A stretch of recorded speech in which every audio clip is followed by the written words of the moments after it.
Hello, everyone who is joining us for this month's virtual tour of intentional communities. I am really glad to be back again this month to have a virtual tour of 3 different communities that we have with us. And my name is Cynthia. I was a co-director and a board member with FIC, and I've recently shifted into being more of a partner with this organization and investing more in my community matchmaking work. And I'm really glad that I get to continue doing this event because I think it's a fantastic way to share with everyone who's listening and watching, whether you're brand new to this movement, you're thinking to join a community or potentially start a community. It's just a fantastic way to learn about what's out there and what these communities are really like and get your questions answered and kind of get like a sneak peek into each of these communities without actually needing to go and travel to visit them. So just really glad to be working with FIC to put on this event and very grateful for our 4 presenters for taking the time to be with us here today. And we will start the presentations with Tierra Nueva Cohousing. And we have Melissa and Steph here with us to share about your community. This is one that I've been curious about for a while. I've never actually visited your community, but I've heard wonderful things about it. So really glad that you're here. And I'll hand the floor over to you to take it away. Hi, I'm Melissa, and my partner Stephanie, Steph for short. And I was enjoying looking at the chat and see where everybody's from. It's amazing. Everybody, so many different places. I'm from Tierra Nueva. I moved there 8 years ago, and I just fell in love with it. I studied co-housing. I read the books. I did some research for years and years, and could finally afford to buy into a place. And when I did the tour of Tierra Nueva, I just fell in love with it mostly because it's so green and beautiful, and I'm a plant person. And Steph was my first connection, and she was what we call our orientation buddy, my sponsor, and we're still great friends. So it's been a really wonderful experience for me. I have Steph, you want to introduce yourself? So I think, Cynthia, you're going to need to somehow get my phone. Yeah, but I'm on my phone to hear you. Oh. So I'm not quite sure how that all works. So I'll do it this way. I just don't want the reverb to happen that sometimes does happen if I have both open. Hi, everybody. Sorry for that. As Melissa said, I still live at Tierra Nueva. I'm marking about my 30th year being involved with co-housing, having started in the development process, and now we are 24 years old. And I'm still here, and I still love it. I can't imagine living any other way. And I'm beginning to look at retirement options, and I still want to stay here. And with all the ups and downs and vagaries of living with a group of people, it's still way better than TV. I'll leave it there for my introduction. Okay, I'm going to share my screen and show a video and a slideshow.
Tierra Nueva is located in Oceano, which is on the central coast of California. And it's this picture happens to be, you can see how close we are to the ocean. We're about a mile away. This picture is the Oceano Dunes, which is just a couple minutes drive from the house. This area is pretty magical. Tierra Nueva is the closest city to Tierra Nueva is San Luis Obispo, where there's an airport, a train station, Cal Poly State University, shopping, theaters, both cinema and stage. There's music concerts. There's a lively arts community there. And we're really lucky to have on our north border a pesticide-free farm, which has a produce stand, and one of my neighbors is actually the manager of the produce stand and sells local produce and products like bread and honey. We were built in the late 90s. Our homes are on 5 acres among dozens of avocado trees and other landscaping. It's a really moderate climate. There's rarely frost. We grow avocados, citrus, plums, persimmons, peaches, and apples. Like most co-housing communities, the parking is on the outside of the property. The sidewalks connect all the homes. This map is actually our tree map, but you can see the common house in the middle, and all the numbers are avocado trees, and you can see the houses, but the trees are right around us. We're in a forest.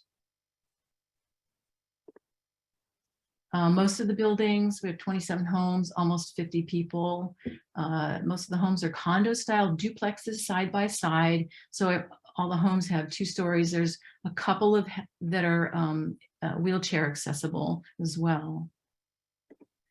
And we have 4 freestanding homes. They're larger.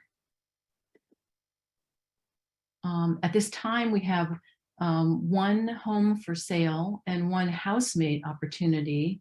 If you're interested, you can get more details on tncoho.com, our website. And the house you're looking at is the home for sale. We have a separate 1 acre away from the homes that has 50 trees on it, avocado trees that are commercially picked. Also down there are the vegetable garden, the chicken coop, and a fire pit. Here are our demographics. A lot of the kids that were here, there's so many families with the founders, and they've all grown up and gone away. So we've been encouraging young families to come and move here, which we have slowly.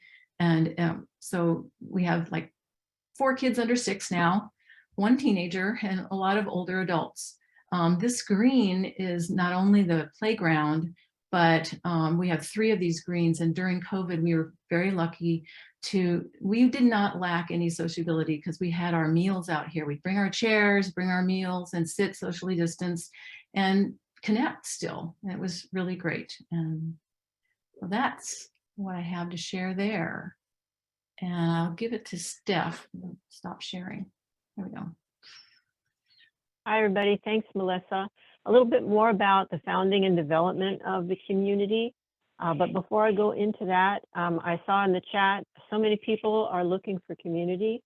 Welcome a visit, a phone call, an email thread anytime. And I would ask, won't you be my neighbor? And so with that, we'll go into some of the early days. The group got started in the late 1980s and got the land in the early 1990s and then moved in 1998. Wonderland Development was our co-developer. They're still located in Colorado. Took us through the design process, created construction budgets and sale prices for homes.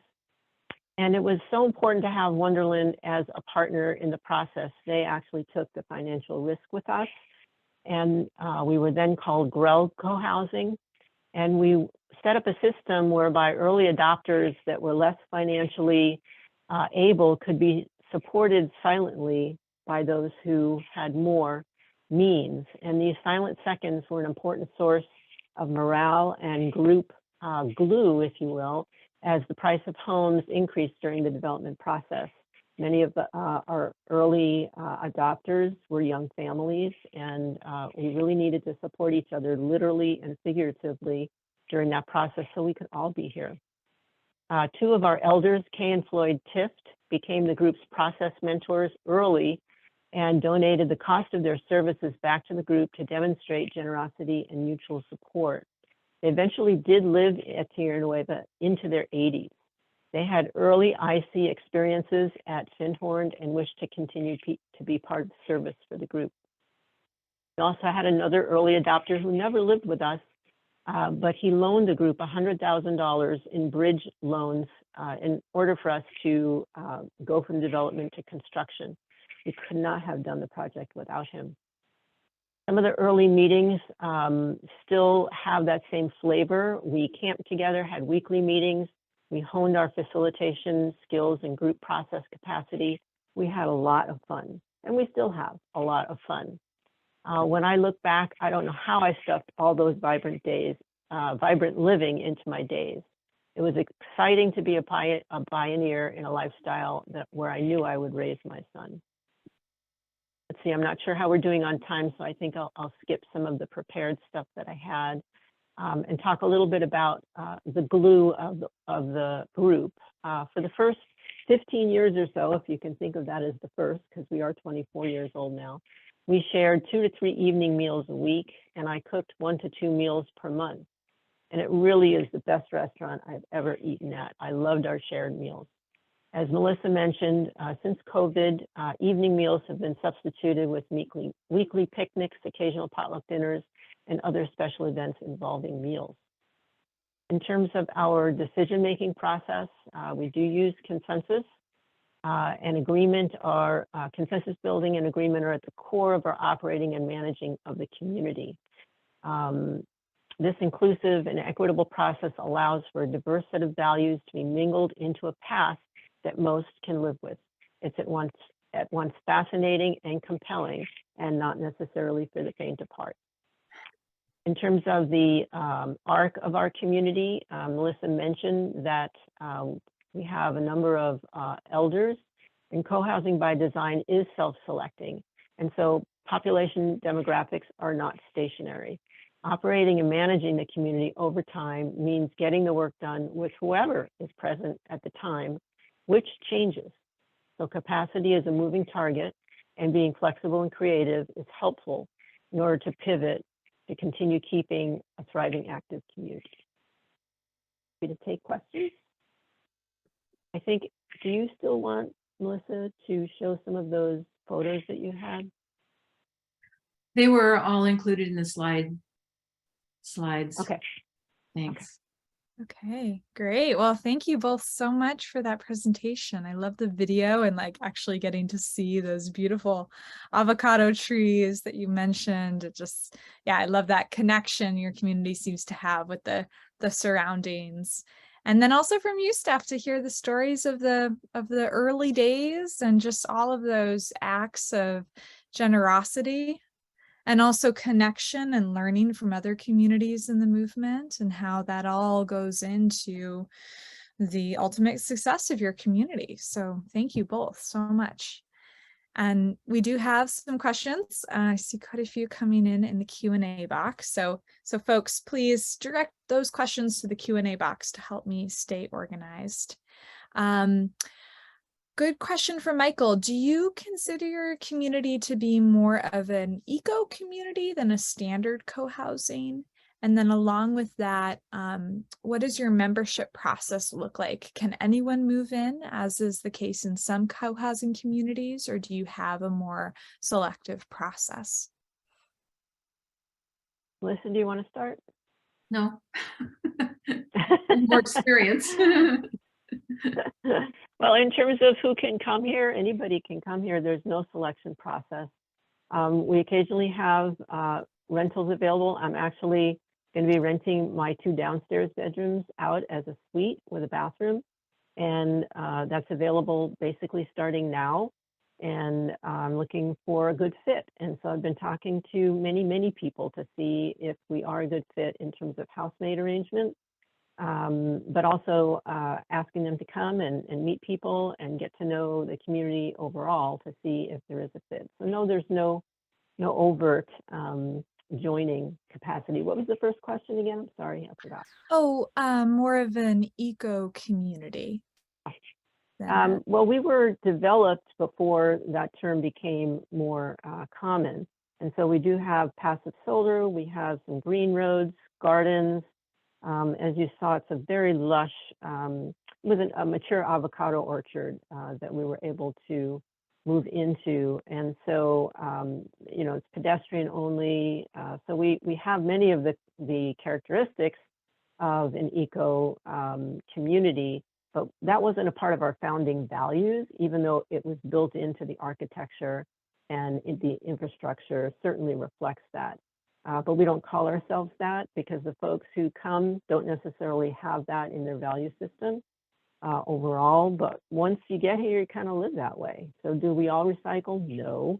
Are we all conscious of water conservation? Not necessarily. But there's also this process that happens when you're here that you begin to do that because it's part of life here. Gotcha. And it sounds like from what I'm hearing, your membership process is more one of organically finding a mutual fit and feeling it out with each other, but you don't have any, you know, hard and fast process around that. There's a self-selection process. And Melissa, go ahead. I'm still on the marketing team and marketing and orientation team, and we receive inquiries into the community, people who are interested. And I've often set up a phone call so we can get to know each other a little bit. I describe the community, and it's a little bit of a, you know, a casual, loose vetting system in a way, just to see. I tell it all very, very transparently. And if you don't have patience, if you're not on a personal growth path, this may not be the place for you. And but if you are, this is a place for you. So I think people get a sense of who we are through our conversation. If they're interested, then they take the next step to get a tour. Gotcha.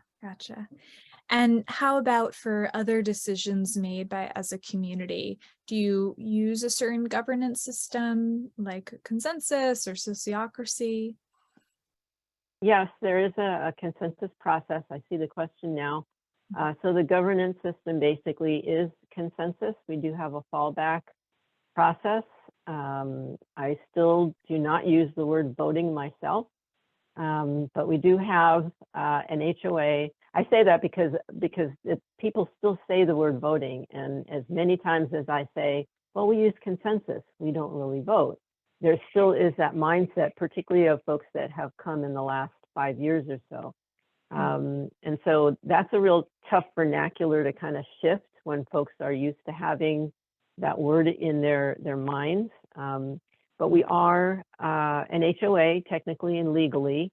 And so consensus is the decision-making mode. Even in the HOA, we strive for consensus, so there isn't any kind of Robert's rules at the board level. And interestingly, I think probably the decision that still hasn't been made, because it's been very evolutionary. And for those of you who lived in community for a long time, I think you might appreciate when I say we've been looking at our CC&Rs and bylaws forever. And we are still updating our CC&Rs.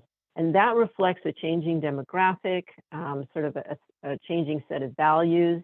And we're still having the conversation. It's very robust and very meaningful about whether we should all be on the board or whether there should be a subset of people on the board. And there are all kinds of issues related to insurance and legal issues when you discuss those kinds of things in California, which is different if you have that conversation in other states. And so it's a very dynamic process of idea exchange and coming to find the best solutions at the time for the people who are living here. Gotcha. I'll also add that we're set up with teams, and people volunteer to be on teams. So we do have the board, but we also have a maintenance team, landscape team, social team, kitchen team, you know, all kinds of teams that all communicate at our business plenary, where we have our consensus decision-making process. Okay. And is volunteering on those teams, is that sort of an expectation? Do you have any time requirements around volunteering? We let people know in our charters. We've outlined like how many hours this kind of team will require of you, or what's expected. We want people to join on the average of 2 teams, probably. Okay. Okay. Yeah. Yeah. And I'm looking at some of the questions. Hope you don't mind me just kind of chiming in. I know we have limited time, and I'd love to be able to address some of them. We, as Melissa said, we do work by teams as well. Somebody asked about the CC&R's codes, covenants, and restrictions. It's required of HOAs in California. I believe it's a requirement in other states as well. Our homes are owned outright with the land that they are on. And so when we developed, it was developed as a planned unit development. And in our county, we had some choices. We didn't do airspace. We did the other one. I think it's called fee title. I don't remember exactly what it's called. In terms of how often our houses become available, it really is highly variable. There's no, you can't predict it. In terms of forest fires, we don't technically, well, we have trees around us, so certainly we can burn, but we actually live in a very comfortable fog zone, which I believe, based on my ecological understanding, is that fog belts often are very well protected from forest fires. We don't live next to Los Padres Forest, but we have, even in the most challenging weather situations in California, we tend to have very cool and fog-covered mornings and evenings. So I think I answered most of the questions that I see on the chat. Yeah, great. Thank you so much. Beautiful. Okay. Well, thank you, Tierra Nueva Cohousing, for being with us. Thank you, Melissa and Steph. Yeah, just really great to learn about your community. And now we're going to go from California to the other side of the country, to Tennessee, to visit a farming community. So we have John here with us from Burns Village and Farm. And John, I saw in the chat that lots of folks are interested in your community, and it's great because I can imagine that you're in the beginning stages where you're looking for people. So welcome. Thank you, Cynthia. Thanks for inviting me. Yes, we're creating something unique.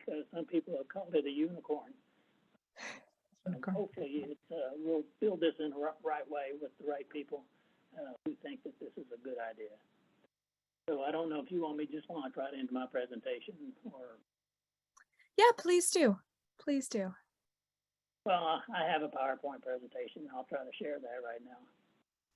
So I am the co-founder, along with my wife, Rebecca, Burns Village and Farm. The concept, the idea. I'll tell you where it started. I've retired from the EPA, and now I'm a young farmer again. I tell people I got a promotion when I retired. So, but the idea started in Blueberry Hill Cohousing, of all places, in Virginia, 18 miles from the White House. So I noticed there's somebody on here from Reston. So that's just, 4 or 5 miles down the road. But this place, this cohousing, is very unique in that if you look in the upper right-hand corner of this picture, you see that there's a farm. You can start to see rows there. The Potomac Vegetable Farms was wrapped around this. In fact, the farmer lived right next to us. On the other side of it lived the architect. So this was I guess 2003 to 2010. So when you have that much local food so close to you, it made for some wonderful potlucks, wonderful common meals. They say that common meals are the sauce that stir a community. Well, we found that to be so. It also launched in me the idea of sustainable agriculture based on a CAFO, concentrated animal farm operation with thousands of chickens, I saw that maybe sustainable agriculture was a way that maybe we can move toward a more sustainable world. And find that within a community that works together to have common land. I just thought that this was a magical key. So we moved to Tennessee because we followed the grandchildren a lot, like many people do. And now the grandchildren are taller than I am, and so we're thinking, what next? And so we're about to move off this farm because I can't handle it like I used to. And we said, well, what should we try to find? Well, when I started my research, I found out that there's a new word for what we experienced at Blueberry Hill and Potomac Vegetable Farms, and it's called agrohood. So that's why we started looking for land. And so we started in November 1999, which is not the best time because 2 months later, COVID hit. So we had a core group, and we kind of hung together there, kept talking, and COVID hit again. But then we saw a little bit of break last summer, and we started hiring certain people that would guide us through this process, including Katie McCamick and our architect, who I lived next door to for 7 years. And then COVID hit again last winter. So we really just got started with membership this year. Katie came out for a kickoff in late April, early May. Our architect, Jack, came out. He visited the site in July. And just a couple of months ago, we hired Shelley Parks, a cohesion consultant, who will help us with the customer relations management. So we think we have the right people at the right time to get this started. I want to give everybody an idea of where we are. Nashville is in the middle of the state, and about 30 minutes to the west is the small town of Burns. It's about 1,800 people, but it's kind of spread all over the area. And it's about 10 minutes away from the town of Dixon, which is 14,000 population. 3 miles from Montgomery-Vale State Park. It is 2 miles from an elementary school, 2 miles from a middle school. So we think we're in a good position in Tennessee. So we developed some goals that many of these will resonate with the other co-housers that's on here.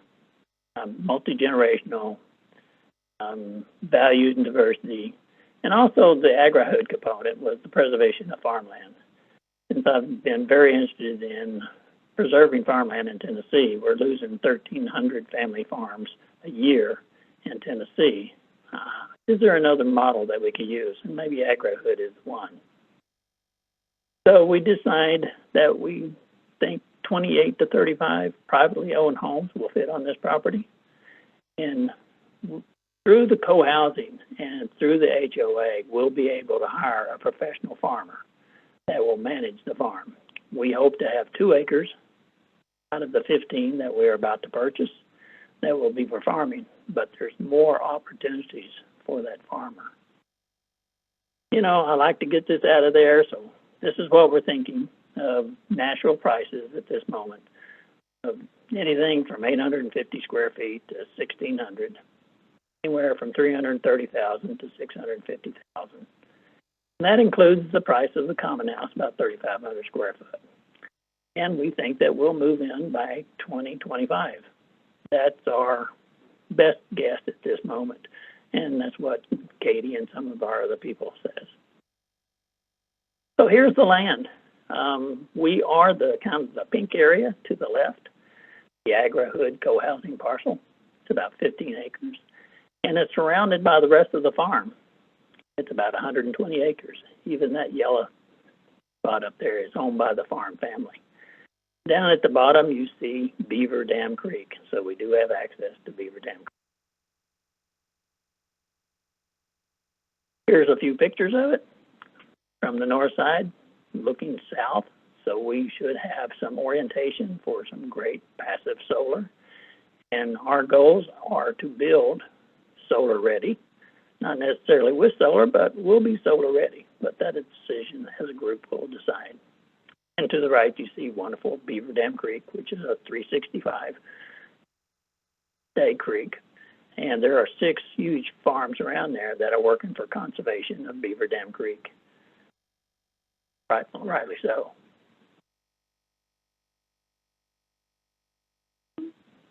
And here's a picture on the left on the northern part. Wonderful trees there. No avocado trees, but this is an eastern oak that's supposed to be hundreds of years old. And we just held a picnic, all the explorers and members, underneath that tree this last Sunday. Made for a magical day. And of course, we're doing the site tours on the right. You can see some of us there during the summer while we're in the shade. So what makes it unique? Well, certainly the agri-hood, but also the farm family. Pretty incredible. They found us. We didn't find them. We looked at a couple of sites, and it just didn't fit. We're going to have to run sewer a mile for this one, just shot our budget. The other one, they didn't want to wait for a year while we worked on this. But this farm family found out what we were doing. They said, come here and help us. We're trying to preserve a family farm. And we think a small development, based on the co-housing model, and if you want to have that agricultural part, we can help with that. So I'll tell you more about them in just a second. And then also we have, Katie McCamick. We have an architect. We have the customer relations consultant and Shelley Parks. So we're lining up the people who know how to get this done. And speaking of getting things done, the farm family, the oldest daughter, has been a commercial developer in Nashville for all her career.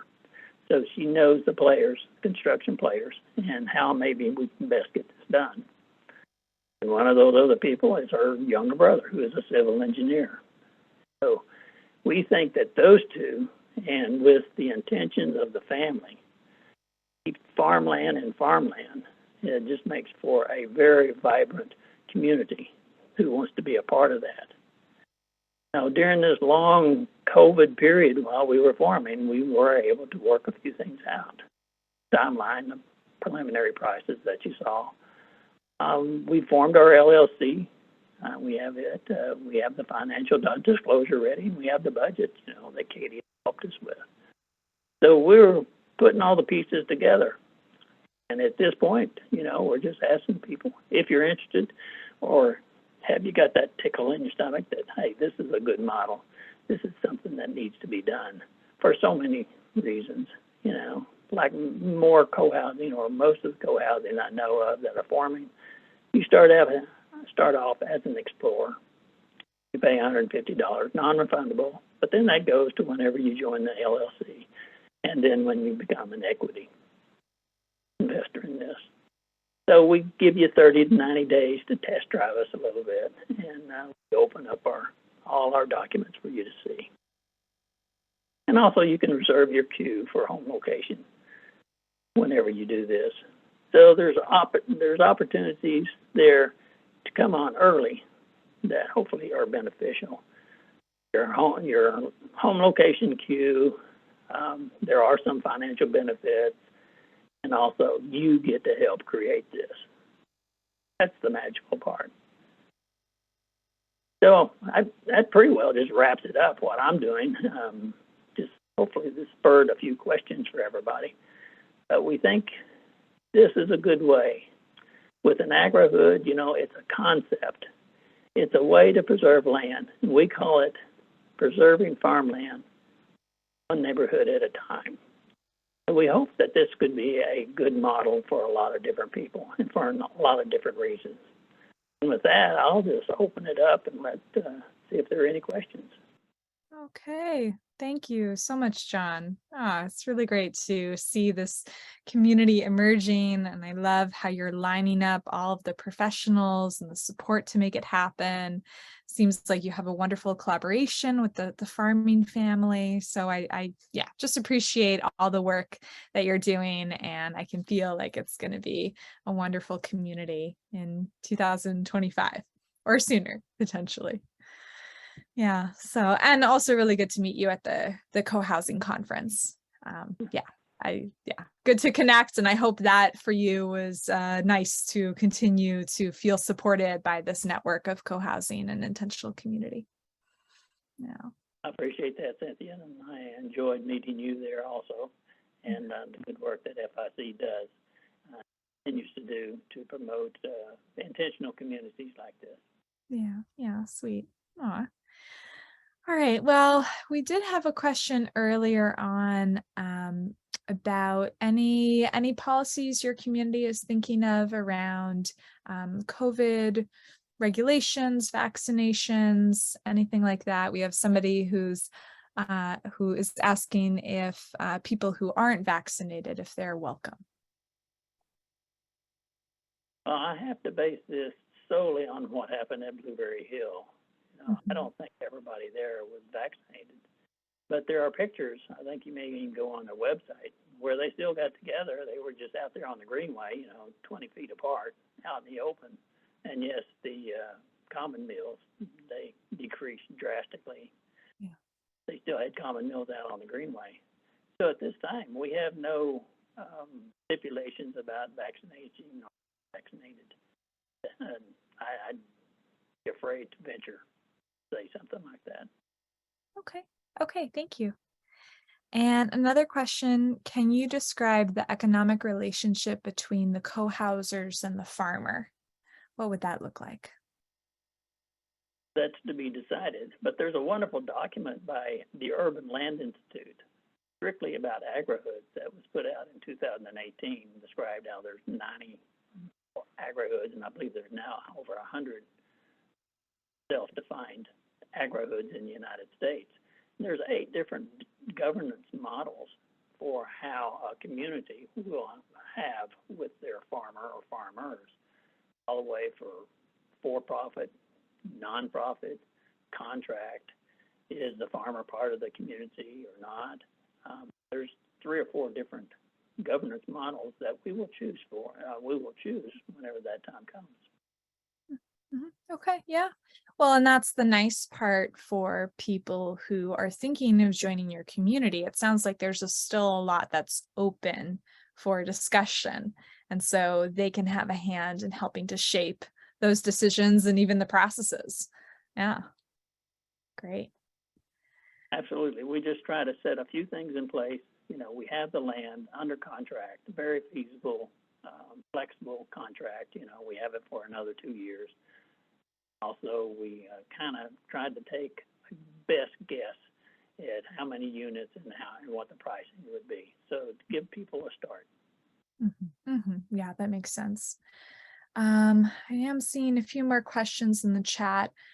One about the pricing. If somebody was very interested in the community, but wasn't able to fully meet the those prices that you have laid out, are you thinking about options for them? Like, could they make a smaller home? Could there be, I don't know, just anything you have around affordability, which is of course something that's on a lot of people's minds these days. Well, we did look at that, and I mentioned that the oldest daughter, the 3rd generation, she's part of commercial development, and I and the architect, we went to the urban housing group in Nashville, and they say now that they have some funds for rural incentives for affordable housing, and that would be wonderful if we could do that. Especially we have 2 schools within 2 miles, and being on the school board in my local county, I know what a starting teacher starts at, and hopefully they could afford one of our units. So that's something that we are interested in. How we do it, we're not sure, but we certainly want to pursue it. Yeah, that's great. Thank you. And I think this will be the last question.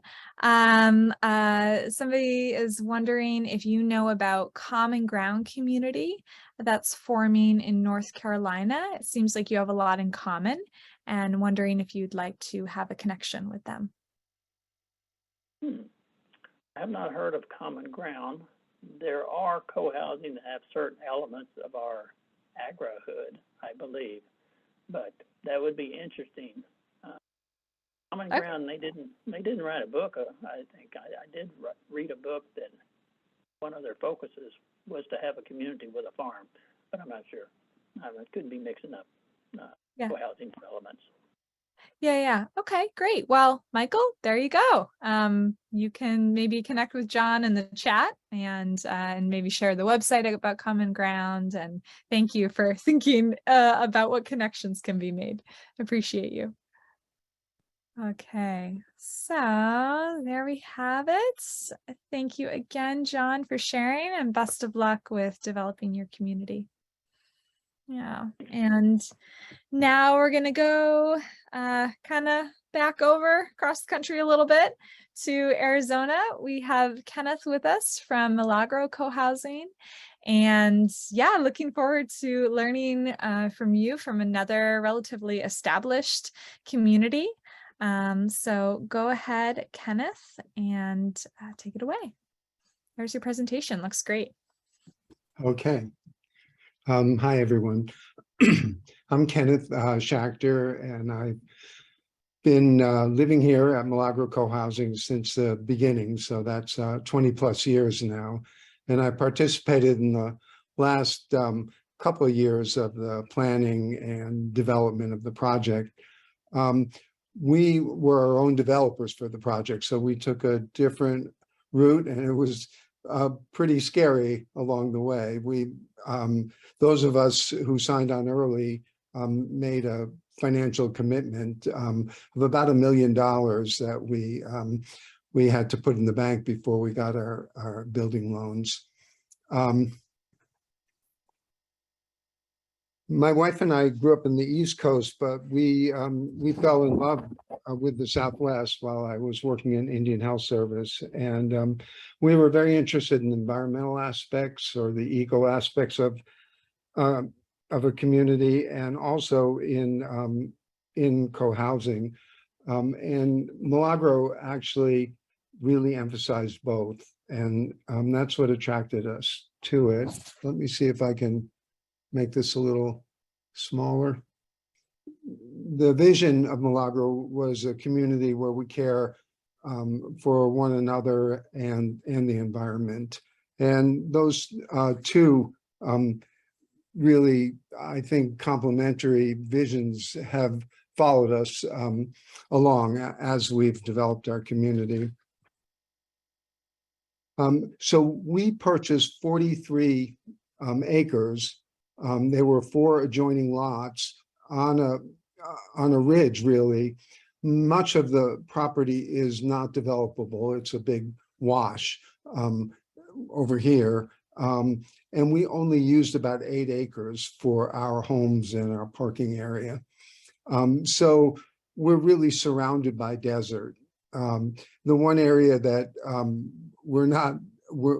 that's still undeveloped, and we hope will remain that way, is 10 acres that borders the road. And we're working with the Tucson Unified School District, which owns that property, to see if they're willing to leave it undeveloped and unsold and work on using it for environmental education, for eco education for their students. When we started with this property, this was barren. We were on a ridge. And we'll show you what happened with it as we moved along. So part of what we did was we were very interested in a heat, I guess, heat preservation and keeping heat out, heat preservation in the winter and keeping heat out in the summer. And we used adobe block construction, 16 by 16 by 4-inch adobe block. So most of the outer walls of our houses are adobe block on the inside. And the way that works is it takes a long time for the heat to penetrate through those blocks. So by the time the heat has almost penetrated, it's cooled off, and the blocks start to cool off as well. This is our community building. You can see we have mature trees now. We planted all these trees when we moved in, and we feel like we've have really a desert oasis. You'll see some other photos of the community. Our community building has pretty much what's standard in every common house: a large area for meetings and eating, a library, a children's playroom, and a big kitchen. And behind it, we have a swimming pool and a laundry room. This is the path to one of our houses. Again, you can see these are, we use permaculture principles. So our front common areas are all basins that we mulched over and over again to grow soil, because a lot of the soil here is something called caliche, which is just mostly rock and very difficult. It was very difficult to excavate and difficult to grow things in. But now we have soil, and we have lots of trees and bushes and fruit trees. We started out young. This little one is my granddaughter, and she lived here for about 12 years until they recently moved to San Diego. And now we're a lot older, which is pretty common in many co-housing communities. And we're just forming a membership team to try to reach out and see if we can encourage some younger families to move in, because the children we have left are teenagers, except for one beautiful 7-month-old baby girl. So we're looking to get more younger families as homes open. Currently, we have one home open for sale. This also gives you an idea. Our paths are curving paths, and it's wonderful to come home in the summer at night, because anyone who's been to Tucson knows how hot it gets, because they're shaded. And so temperature immediately drops 10 or 15 degrees when you walk into the shaded paths. And the desert is just really a beautiful place. These are some of the flowers that we took pictures of this fall. And of course, this whole area is famous for its saguaros, and that's out in that's in our undeveloped common area, that saguaro.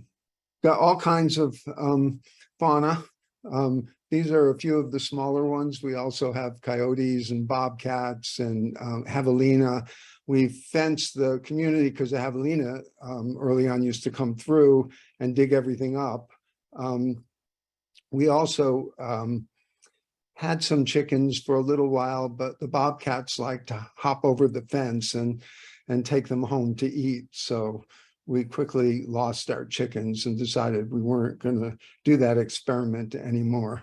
And this gives you an idea of the environmental aspects of our buildings and our infrastructure.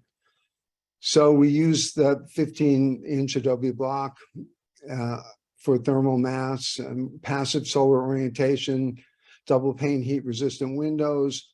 We use rooftop solar hot water heaters, and those are basically black pipes which the sun beats on and heats the water, and they circulate along with a smaller electric water heater to keep a larger supply of hot water. And many of our homes now have photovoltaic solar, and we put those in the common house, and we use rainwater cisterns. This is the 43 acres. And one pretty unique feature of the community is that we do both black and gray water recycling. So we have a system of large septic tanks that siphons off the liquid, the effluent, and sends it through a wetland system, and it's then pumped back up. And that's the reason our interior is the way it is, because we water it entirely with our recycled wastewater. We use permaculture. In our parking lot, we use permeable pavement so we don't have runoff when it rains. We just installed, with the help of a grant from Tucson Electric, 6-level 2 EV charging stations. So we're ready, we hope, for the coming age of electric vehicles. We already have about 3 or 4, and some people have others on order. Instead of using asphalt or concrete on our road, we use crushed granite, and we apply a non-toxic wax to keep the dust down. And I think I mentioned the common house and what's in there. And we also have a solar oven. This is a picture of our recently installed EV charging stations. Each station can charge 2 vehicles. This is a picture of the bulrushes in our wetlands, and then on the other side, you'll see our solar oven, which slowly rotates with the sun, and that's our sunset. So I'm open to, I can talk a little bit about our, how we operate. We also use consensus decision-making, and we also have a fallback if we can't reach consensus. I think it took us some years and some departures to work out effective facilitation and to function well with consensus. And I think we do a really good job now. And we have some facilitators who really know their job too. So our meetings are short, much shorter and much more peaceful than they were in the early days. And that's a pleasure. And in general, I think people have selected out so that people who weren't comfortable with that sort of decision making over time have left. I think one of our issues has been, though, that because some homeowners in the past have used realtors to sell their homes, we do have some people who came in without understanding co-housing. Not many, but a couple or a few. And so they're not full participants. And that's why we're really working on developing a membership program that talks to people before they're planning to purchase a house, to help them understand about our community. And hopefully we'll then have a list of people who really want co-housing to give to sellers. And we're going to see, we're working on getting buy-in from the whole community on that. Okay, thank you, Kenneth. Great presentation. I loved all those photos and just seeing how lush the community is. What you say, it's really this oasis in the desert. It's just so great. And I hope that more communities in the Southwest can adopt that kind of tree planting, same that Tierra Nueva Cohousing has, where it's really helping the whole ecosystem with the soil regeneration and cooling. It makes a lot of sense. So yeah. The bird watchers love it too. We have lots of birds in that area. Yeah, sweet. Good. And if folks have questions about Milagro Cohousing, feel free to put them in the Q&A box, or even be brave and raise your hand to ask your question out loud. I'm curious, so you had mentioned that the development of the community, your process was that all of the initial members put in a $1 million investment. And I'm wondering, was that because your project at the time was really new and was considered really risky? Do you think it'd be easier for a community in Arizona to get started today? Well, I think there's a difference with a professional developer, and I because we didn't use one, I didn't understand it. But basically, the banks weren't willing to take the risk until they were sure we'd invested a significant amount of funds.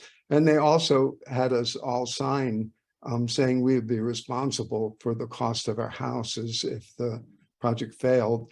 So we took a risk. And I was reading recently, I think actually it was an article in the New York Times about a similar development that failed, and people were left with significant debt.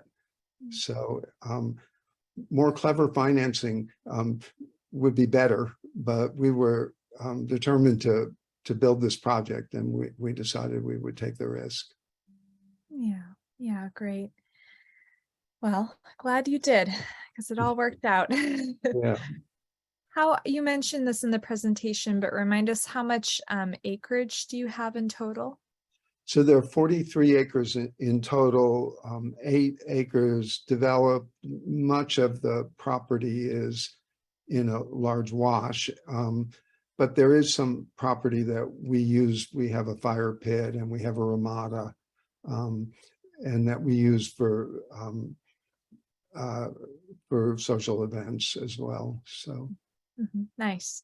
And do you use a permaculture professional to help design the gardens and land? Yeah, so we also have a small community garden, but what attracted me and my wife to this community is we were able to take advantage of resources that we wouldn't ever have had as a home buyer, individual home buyer. So we used the permaculture expert, we used environmental engineers, and of course we did a lot of research as well on what we wanted. Great. Do you remember the name of the permaculture expert there? I think somebody's looking for a reference. Yeah, Brad, I'm blanking on his last name, but I'll be glad to look it up and provide it. Okay, great. Thank you. Let me see if there was any other questions. How did you get the grant for the EV car chargers? So one of our community members, we had been talking about doing this for years, and of course money was standing in the way, and one of our community members just Googled for grants for EV charging stations, and I think electric companies are kind of under the gun to to show more sustainable sources of energy and supporting EVs. So it's worth searching for, or even talking to your electric company. Okay. Okay, great. Yeah, that's exciting. Okay, we have a number of questions that have come in here last minute, so we're just going to move through these quickly. How many people in the initial launch? So we have 28 townhomes. We sold all of the homes just before the initial launch. How many people? We probably had more people then, maybe 70 people altogether. I think we have more single homeowners now than we did then. We had more families at the start. Gotcha. Okay. And how far from Tucson are you? So I worked at the university, and without traffic, it was maybe 10 to 15 minutes at the most. Wow. So we're very close to downtown Tucson, but we're really at the edge of the city and surrounded by desert. Great. And do members participate in running the community and taking care of the landscape? I mean, I'm assuming maybe running the community more in the maintenance sense. Yeah, so we're a self-managed community like most or many co-housing communities. We have committees. We agree on a budget, and committees are then empowered to spend within those budget limits with some flexibility over the course of the year. Any big expenditures go to the community for consensus, any new expenditures especially. Gotcha. We do hire a part-time handyman who's about 8 hours a week. And, we have probably more maintenance work than many communities because of our wetlands and because of our grounds. So we're starting to talk a little bit about what we're going to do if our wetlands guru is 82 years old. Yeah. What we're going to do when he no longer wants to do that job. Yeah. Okay. Yeah. As an older community, and I'm hearing in your presentation, you had more families, now you're aging, just these transitions in the life cycle of a community. And yeah. Okay. Last question. I don't think you mentioned it. What does Milagro mean? I always forget. What is it? So Milagro means miracle. It's my understanding. And we all felt like it was a miracle it ever got built. So that was what we named ourselves. We started out with an LLC called Community for Ecological Living, which isn't nearly as fun as Milagro. Yeah. I agree. Good. Okay. Thank you so much, Kenneth. Really great to learn more about your community. Good. And now we're shifting into the final portion of our time together. So for the folks with us. Think if you have a question that would be a good one for all of our presenters, maybe something that they could each speak to, something that's on your mind about community living, about starting a community, joining a community. I will also mention that we are in the new year looking for additional communities to present. So if you are on the call today and you live in a community, or you're in the process of forming a community where it's, it's far enough along that you are ready to share a presentation, we would love to have you. I'm going to put a link into the chat. That's our virtual tour presenter form. That's how you can get in touch with me, and we can work to bring you on to the next event. So, yeah, I don't know if I see any other questions, but feel free, folks, to put them in the chat or the Q&A box. I have a question for all of you, because you all are, connected in some way. Maybe Melissa a little bit less for you, but very much connected to that process of starting a community and shaping it. And I'm wondering if there is something that you learned through this that you really had no idea about before, or was unexpected or surprising to you, that maybe you could share to someone else out there who's thinking about starting a community or growing a community, that might help them in their journey.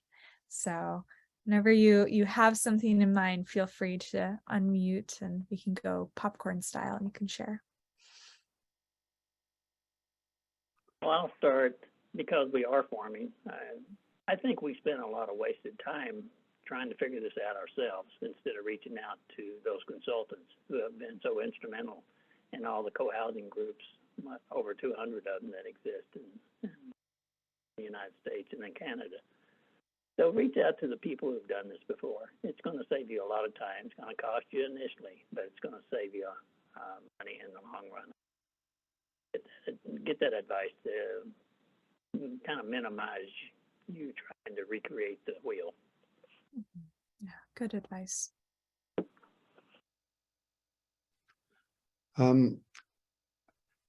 I think a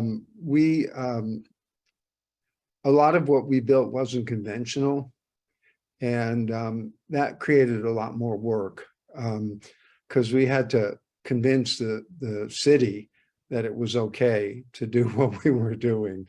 So permitting of our project really created a lot of tension and sometimes conflict.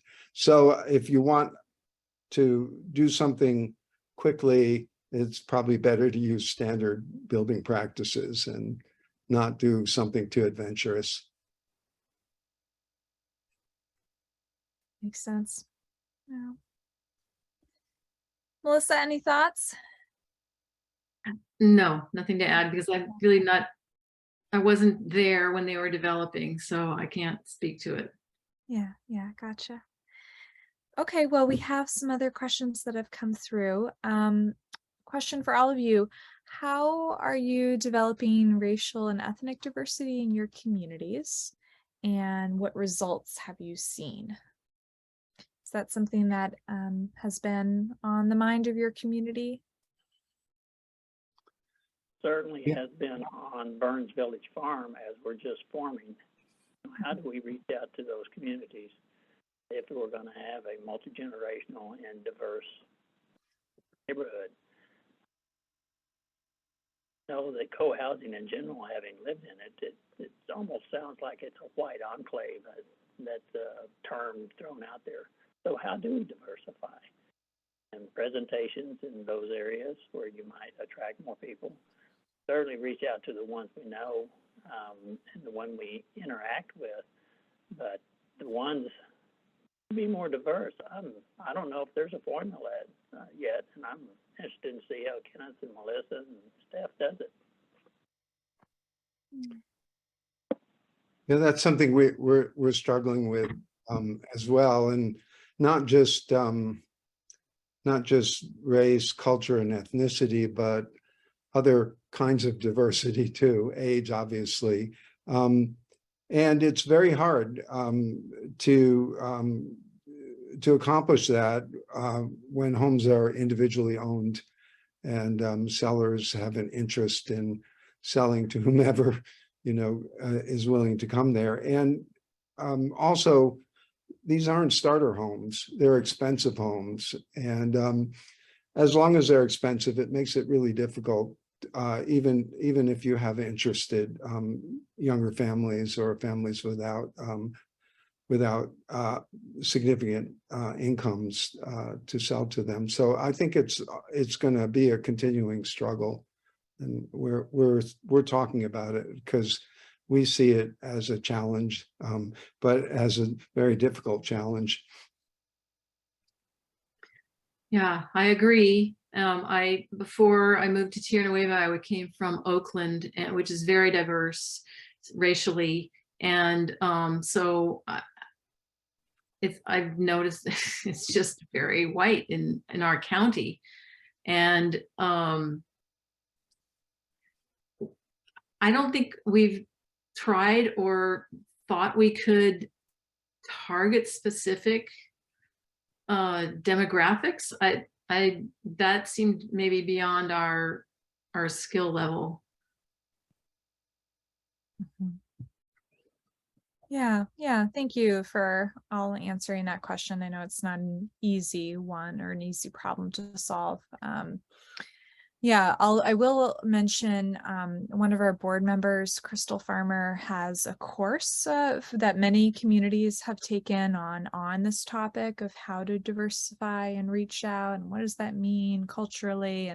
And I believe the course is ic.org diversity-course. So I'll just share that with everyone.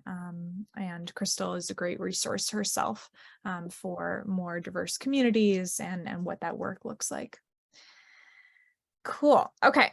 So I'm trying to keep us on track here with all the questions that are coming through. Another one around diversity. How are communities in the U.S. dealing with the aging of their members? Is this a common problem? Is there difficulty in getting younger members and families? I know, Kenneth, you had mentioned that specifically for your community, I believe. And Melissa, I'm not sure how you relate to that, or John, where you are in the stage of starting a community. I definitely, we have that issue. And I mentioned how we have been trying to reach out to families. A few years ago, we had a family who was specifically interested in, inviting more families in because they were doing homeschooling, I believe, or unschooling. And they had resources and networks that they could tap. I don't know what those are now, being on the marketing team now. But because our homes are mostly two-story, it starts to feel like people go, well, I think that I'm done with stairs. I had a knee surgery or something like that, and I'm going to be needing to move soon. So, I mean, we've had people up to 80 who stay in their homes. It's not like they leave right away, but that's one limiting factor. There is a community of care, which if someone's having a surgery or needs any special care, we do come together, have a sign up for bringing meals, driving them to doctors, things like that. It's not like that's not our main job, but if something comes up, an experience like that comes up, we are there to help.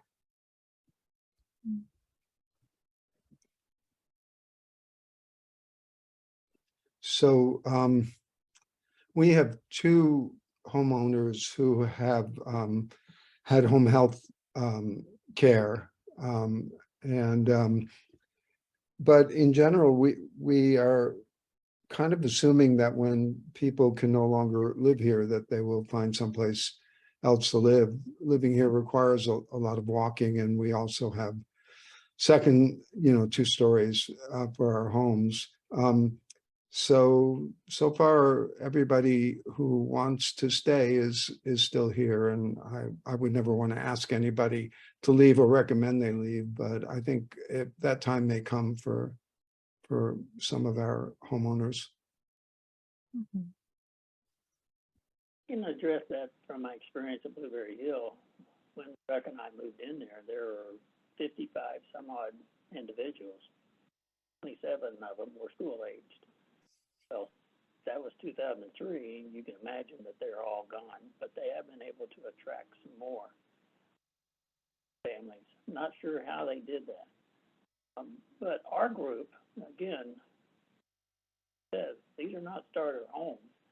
So it seems like those who get it started are primarily or generally older and had some resources.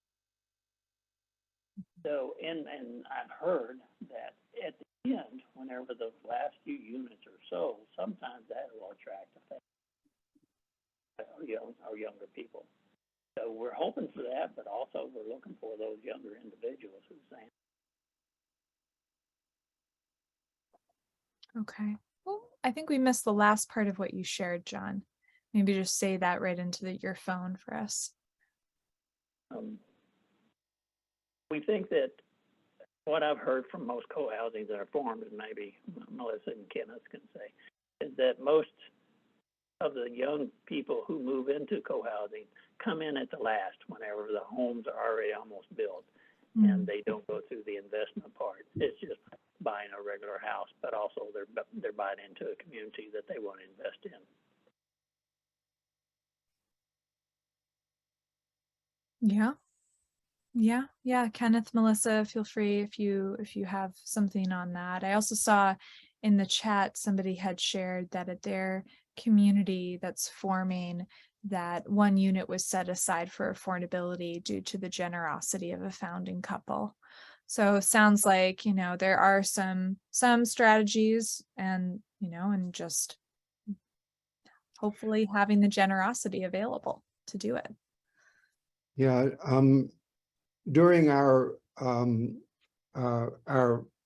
forming stage, some of us also pooled funds for people who needed help to pay for their down payment. I don't know if the banks, how they would feel about it now, but we were able to do it then as long-term loans, only repayable when the house was sold. Yeah, and I'll speak for in my community, there also have been some friendly loans and just like a general feeling of we want to support everyone who wants to be here or even is here and is having trouble, to be able to stay in our community if we really value them. And so I think that there's more of that kind of sharing of money, but also resources and other kinds of support that may not be fully documented, but is happening just by the nature of being a community and that shared intention with your neighbors. So to go back to the young families, one thought I had was that I've noticed that we need able-bodied people because there's a lot of physical work. It's almost like running a farm here. And when you want young people, young families, because they have able-bodied people. And then when you get them there, they're often busy. They're busy with their kids. Sometimes they can't come to meetings. So that's why it's important to have a babysitting setup so that they can come to meetings, and be flexible about meeting times so that they can, come to meetings. And then, they'll also work days are scheduled regularly, so they know how to schedule that as well.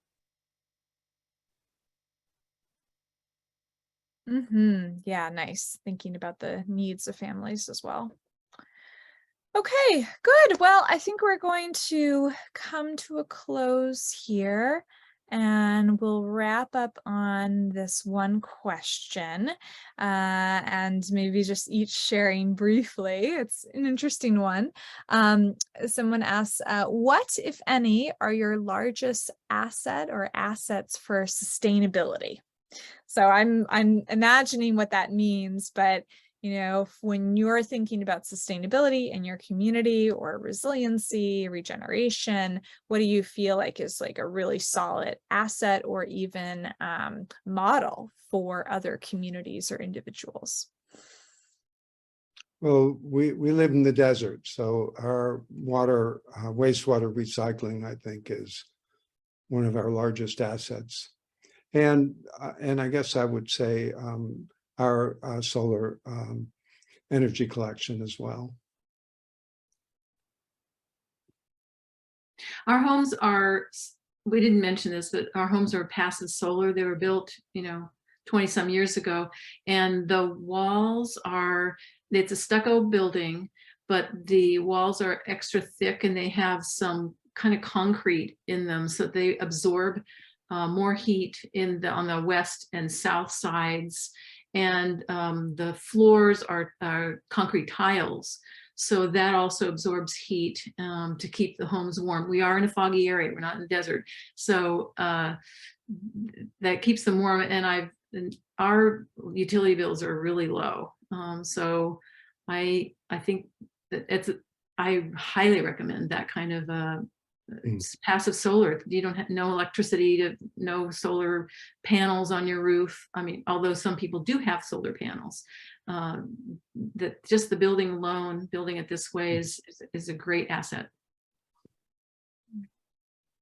Well, Cynthia, since we do not have our community yet, what we're envisioning is the passive solar, because we're building on a south sloping. Mm-hmm. That will be important, and also having local food nearby. Hopefully that is one of the more sustainable and tractable benefits of where we will be living and what we plan on doing with that wonderful piece of land. Great. Yeah. And I love that you all mentioned, this brick design and having a lot of thermal mass and passive solar design. My home at the community where I live is a passive solar home, but I'm in Vermont, so we have tons of insulation in the wall. I would freeze if it was just brick or concrete. We're focusing the thermal mass inside the home, but similar principles, just adapted to all these different climates. Yeah. Good. All right. Well, thank you all. I think everyone has the websites for your communities, and maybe that's a good way to get in touch with you if you have more questions, and just appreciating our audience. I know some folks had to leave early, but appreciating everyone who stayed with us and for all of those great questions that you asked. And just sharing about resources, sharing about the diversity in our movement. It's fantastic. So thank you again. Thank you, Kenneth and John and Melissa. We'll be in touch with all of you. Best of luck as you continue to grow your communities, and especially to you, John. I hope that it turns out to be just as much a success as Milagro and Tierra Nueva.